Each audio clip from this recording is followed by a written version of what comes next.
Na. Samantala mga kapuso, tuloy-tuloy pa rin ang ating tsikahan at naging mailap nga po sina Bossing Vic Soto at Pauline Luna sa mga detalye sa kanilang engagement. Ang fans tuloy, curious pa rin kung paano nga ba nag-propose si Bossing kay Pauling.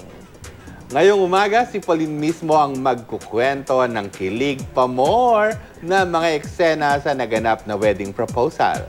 Panoorin niyo po ito. Noong September 1, marami ang nagkaroon ng spekulasyon kung ano nga ba ang real score kina Bossing Vic Soto at Pauline Luna dahil sa singsing na suot ni Pauline sa Itbulaga. Oh yes, we are. Hindi ko naman pwede i-deny yun. At tinuldukan nga ni Bossing ito nang umamin siya na engaged na sila habang si Pauline ay nasa Amerika para sa isang family gathering. Ayon kay Bossing, marami na silang naplano at napag-usapan ngunit isi-share niya ito sa tamang panahon. Ang suot daw ni Pauline na 3-carat diamond engagement ring ay tinatayang ₱1,000,000 ang halaga. Pero ayon kay Pauline ay wala siyang ideya sa talagang presyo nito. It's very simple, very elegant. Matapos ang halos 4 na taong magkasintahan ni na Bossing at Pauline, finally engaged na rin ang dalawa. Very simple and nothing grand daw ang naging proposal ni Bossing kay Pauline.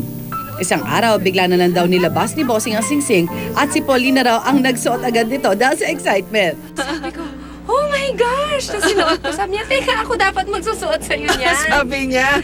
Sabi niya, will you marry me? And then that's it. Wow! At yun na nga, binitiwan na ni Bossing ang linyang, will you marry me? Ani pa ni Pauline, napaka-sweet, gentle at sensitive ni Bossing at hindi lahat ng tao ay nakikita ang side na yon ni Vic Soto. Minsan lang daw sila mag-away dahil alam na nila ang ikagagalit ng bawat isa at iniiwasan na lang ito. Because I think yung fact na alam na namin yung makakapagpagalit sa isa't isa, iniiwasan na lang po namin. Details ng kasal, Pauline. Kailan daw Wala ba? pa pong Secret? pwedeng sabihin. Malaki man ang agwat sa kanilang edad, hindi naman daw ito naging hadlang sa kanilang pagmamahalan. Taong 2013 ang inamin nila na sila na ni Vic Soto.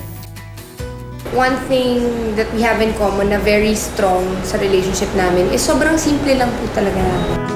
Ang pagmamahalang Pauline Luna at Bossing Vic Soto, patunay lang na ang pag-ibig ay walang pinipiling edad. Nakakakilig. Kilig. Lapit na yan. Congrats.